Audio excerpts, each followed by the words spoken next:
potentially are viable players in the current season or the current playoff season.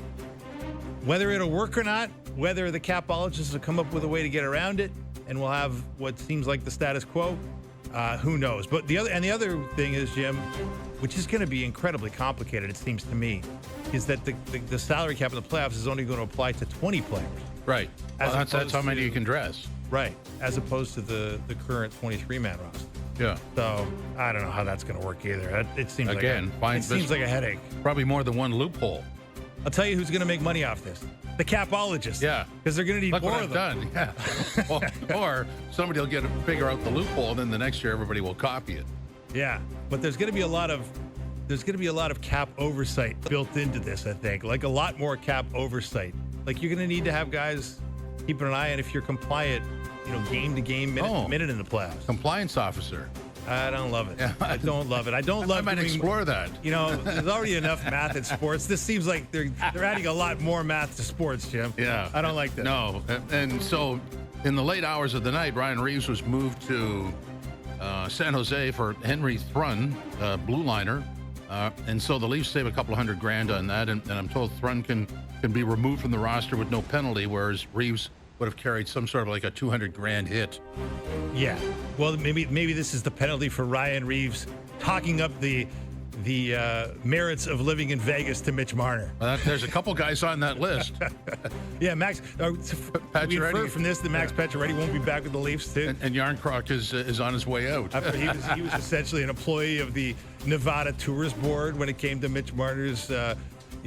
Apparently now that we understand quite long consideration of life in Vegas, where he basically surveyed everybody who's ever played there, including current Leaf teammates or last year's Leafs teammates. I guess that's it for Ryan Reeves. Maybe the dream of 1,000 games for Ryan Reeves is now alive, because we talked about it the other day, right? He's 88 short or whatever it is. Yeah, we put the kibosh on it, but so his deal expires this year, but I'm sure if there's a contribution with the Sharks, they could figure out a way how to extend that. Well, who knows? I mean, hey, as I said at the time, no one expected this guy to play one NHL game. He's played 900 plus. Yeah. I'm not going to sell him short. No, absolutely not. So he was at an event in Vegas, and I believe that trade broke around 10 o'clock our time, which would be 8 there, a very early evening. And he's at an event in Vegas, and here's how he let it slip. What's the first thing that comes to your mind when you see a line like this of fans waiting to greet them? It's good to see that they still love me. I'm not going to lie. You guys are actually going to get the first scoops here. They may start hating me pretty soon because I just got traded to the Sharks. So we'll see how that goes over with the fans. There he was on KTNV television, breaking the news in Fox Sports. I'll tell you what, that's an impressive lineup of people. It was. Midsummer going to get an autograph of a guy who doesn't even play for your hometown team anymore. And considering all the other options, all the other entertainment options in that city. Exactly. There is quite a bit to do in Vegas. What do you want to do? Casino show? No, let's go down and see Ryan Reeves. He's probably going to announce his trade. Go get Ryan Reeves' autograph on some memorabilia down at the convention center. I don't know, man. I give that town is interesting, man. Every time I've been there for hockey, it surprises me the amount of Golden Knights merchandise you see walking up and down the strip, the amount of Golden Knights paraphernalia you see, and every restaurant's got it behind the bar, every casino's got it somewhere, some kind of acknowledgement that the Golden Knights are important to that town. And I think there's something to be said for being the first big team there, right? They're baseball's going to move there. There's rumors basketball's going to get there. Obviously football's there, but hockey was first. The NHL was first, and you remember the game they played in the parking lot, the Kings and whoever, with the grasshoppers all over the place? Exactly. Yeah, I mean, it's there's been some crazy moments in hockey history in the Nevada desert. But hey, man, Ryan Reeves is apparently, you can make a check showing up for an appearance in the desert when you don't even play for the team. Yeah, how about that? And announce your trade to San Jose.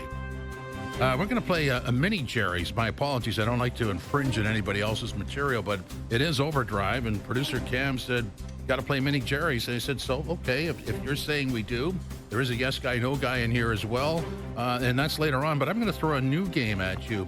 It's called Mini Max. Okay. So this is trade deadline. We'll start with the Jays and maybe through the course of the 3 hours get to the Leafs or Raptors. But let's, it's subjective, your list. What's the minimum you could take out of the Jays doing at the deadline? What's the max? What's your dream? Do you want me to start with the min? Yeah. I'd say the min in my mini max would be got to be a starter, right? Like they need another arm here.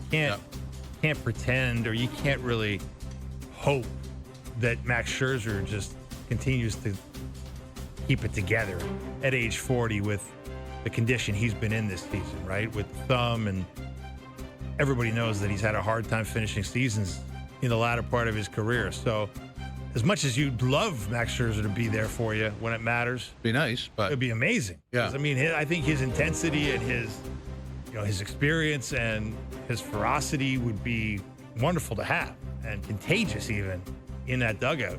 But and then you think about, you've essentially had 3 tentpole starters all year, right? You've had Rios, Bassett, and Gossman. Those are the 3 guys you can rely on. So you gotta add a big time arm to me. This has got to be a guy that you can count on to extend this rotation and give you more options. Because you'd also love to see Alek Manoah back, and there's plans for that, but you can't plan on it. yeah, that just doesn't have durability written all over it, does it? I mean, regardless of what you get out of him, you consider it a bonus, and you sure wouldn't want to have to depend on it just because. It could ruin his career. Well, that's just it. Yeah. That's just it. He's coming back off serious stuff, and you gotta let that go at its own pace, and can't be forced. It'd be nice if, hey, he's been pitching these simulated games, and it would be nice if he could find his way into a real game, come August, which is possible. But to count on him in the biggest moments in September and hopefully October, I'm not sure you can go there. So that's my mini. Is just my minimum would be One arm. get an arm that can start and go from there. So I should have prefaced this. After the All-Star break, the Jays will have 66 games. 14 games will be played going into the trade deadline. So that leaves them after the trade deadline, assuming they do something on July 31st, maybe they do it before, 52 games in 59 nights. And the other premise is, you could look at it and say, well, they'll have clinched the division. I'm not counting on that. I mean, to me, that goes right to the end. So you may get extended on the last week or so of having to overplay, or you might use up a few arms, and you need the durability. So I would agree with you. The minimum for me is actually 2 arms, a starter and a bullpen pitcher. I was watching Steve Phillips on SportsCenter the other night, and he was talking about bringing in a reliever so you could move Hoffman a little deeper in terms of what he has to do, and just set him up better. And because of there's going to be a lot of wear and tear here.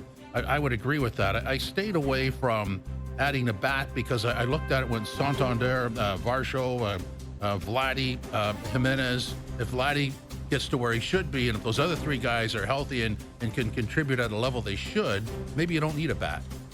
Yeah, that would be a big maybe, though, right? Well, all of this is predicated with how big the lettering is on maybe. Yeah, and I mean, if I'm going to my max, I'm going to want a bat because, Anthony Santander, there's a reason you brought him in, because he was a 44 home run guy a year ago, but he's giving you next to nothing this year, given the injuries